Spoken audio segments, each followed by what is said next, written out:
Alexandre, on vient de connaître, ça a l'air, la cause de toutes les pannes du REM. Là, on dit qu'on va tout régler ça, on va tout réparer ce qui va pas. Puis après ça, mesdames et messieurs, ça va rouler, là. Au quart de tour, Richard. Mais pas de l'entièreté des pannes, de la majorité des pannes. C'est ce qu'on dit, du moins, du côté de l'entreprise qui a fait les wagons. Alstom, qui s'est fait pas mal mettre de pression, là, on se comprend.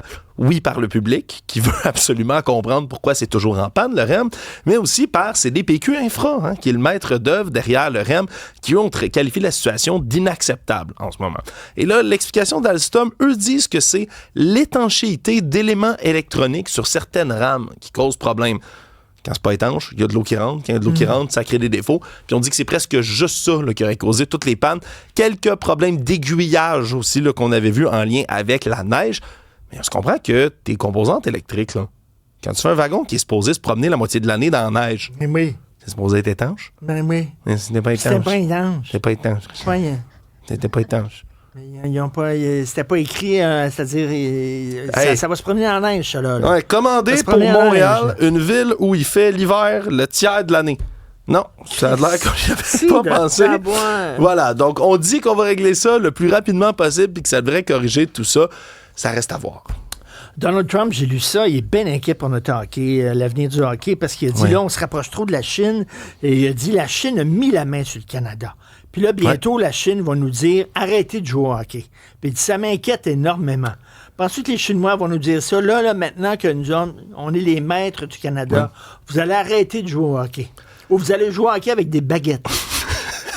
Il y a un an, Richard, on se souviendra que du côté de l'administration américaine, on disait que les cartels mexicains avaient pris le contrôle du Canada et que c'est pour ça qu'il fallait nous imposer des tarifs parce que le fentanyl rentrait à pelle par notre frontière et que c'était tout de notre faute. Là, c'est ça. C'est plus les Mexicains, c'est les Chinois, ça a l'air, qui contrôlent notre pays. Les Chinois, ils n'aiment pas le hockey, quoi. Ils vont nous dire, vous allez arrêter de jouer au hockey. Je trouve ça fou qu'on soit coincé pour essayer d'expliquer ces choses-là, ces commentaires-là qui n'ont absolument aucun sens. Tout comme n'ont pas de sens les menaces de Donald Trump sur l'aviation canadienne. Parce que hier soir, c'est quelque chose qui tombe. Donald Trump qui dit qu'il menace de retirer la certification américaine de tous les appareils qui sont construits au Canada. Tout ça parce que, selon lui, il y aurait un refus du Canada de certifier les jets Gulfstream. Le truc, c'est que Bombardier, c'est eux qui font presque tous les petits avions qui sont en circulation aux États-Unis pour le genre de jet privé ou des exploitations pour des compagnies, par exemple. Et ça ferait extrêmement mal pour Bombardier, qui a perdu en ouverture du marché à la Bourse de Toronto ce matin, un 10% quand même de valeur boursière. Sont remontés, le recul est comme à 6% au final, grosso modo, à la fin des courses. Mais c'est quand même un droit de douane de 50% qui a été menacé d'être imposé. Est-ce que ça va suivre? Est-ce que c'est faisable de faire ça? Est-ce qu'on peut enlever la certification comme ça de tous les appareils? Je suis évidemment pas calé en aviation assez pour vous le dire, mais disons que ça a eu tout de suite un effet en bourse. Une autre menace de Trump contre le Canada.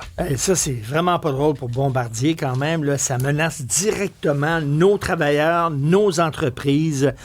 Stéphanie, je lis beaucoup sur le film québécois Folichonnerie. C'est un couple bien ordinaire qui décide d'être un couple open ou l'échangiste, puis décide de faire... Ça a l'air bien drôle. Ça prend l'affiche quand, ça? Ben, c'est justement en fin de semaine. Donc, OK, c'est ce week-end. À voir, pourquoi pas, profitez-en. C'est une comédie d'Éric Kaboulian et peut-être que son nom vous dit plus ou moins quelque chose. Il faut savoir quand même que Éric Kaboulian a coécrit plusieurs films. Tu sais, il est derrière Menteur, il est derrière Menteuse, Le Plongeur aussi. Donc là, c'est son premier long-métrage comme réalisateur, mais il joue aussi l'un des rôles principaux dans le film. Donc, vous allez le voir aux côtés de Catherine Chabot. Puis oui, je trouve que l'histoire de base, tu sais, comme ça va parler à tout le monde. Là. Un vieux couple qui a besoin de mettre du piquant dans sa vie intime parce que les tâches quotidiennes, on n'en peut plus. Tu sais, on a mis on a besoin de raviver la flamme. On va écouter un extrait de la bande-annonce. OK. Je sais pas, 2-3 semaines, genre? 2-3 mois? J'ai comme besoin de me sentir désiré. Tu te sens pas désiré par moi? Je pourrais pas dire ça. J'ai comme besoin de...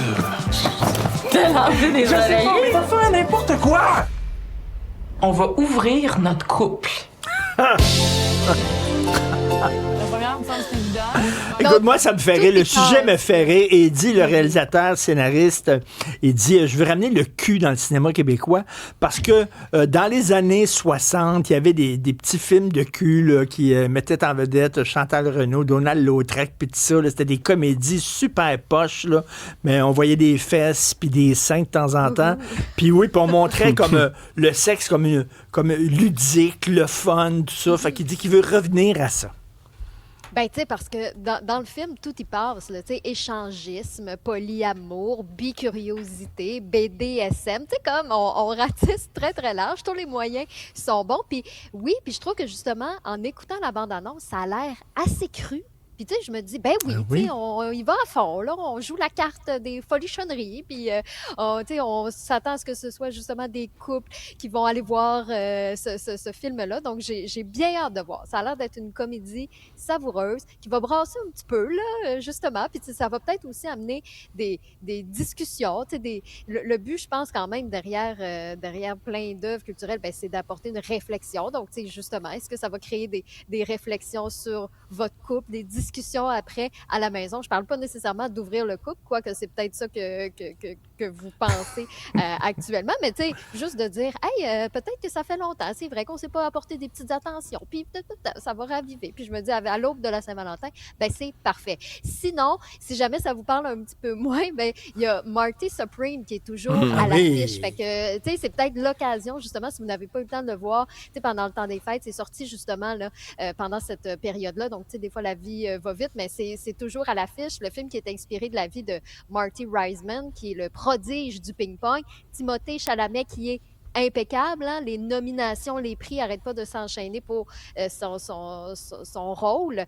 Donc, il tente de conquérir le titre de champion du monde du ping-pong. Rôle d'un petit nerveux qui est arrogant, mais qui est super talentueux puis qui est capable de tout calculer. Donc, le film est encore à l'affiche. Ça peut être une proposition à faire pour cette fin de semaine. Ben, très hâte de voir Folichonnerie. Écoute, je reviens là-dessus. Dans les années 60, il y avait 2 femmes en or. Il y avait après-ski. Il y avait... il n'y a plus de trou à percer, je me souviens. Il n'y a plus de trou à percer. C'était un titre de film. La pomme, la queue et les pépins, 7 fois par jour et tout ça. Et je me souviens, moi, j'étais un jeune enfant, et ma chambre donnait près de la cuisine quand j'étais petit. Et mes parents étaient allés voir ça, je pense, avec mon oncle et ma tante. Ils étaient allés voir des films comme ça. Un soir, ils étaient allés voir un film. Je sais pas c'est quel film, d'un petit peu de cul québécois. Puis là, ils revenaient après ça, puis ils jasaient de ça entre eux autres. Puis moi, j'étais là. Ben oui. J'écoutais ça, j'étais tout petit, là. Puis là, tu disais, ça amène des discussions, puis ça. Je pense pas que mes parents ont essayé le BDSM ou le couple open. Ça m'étonnerait énormément.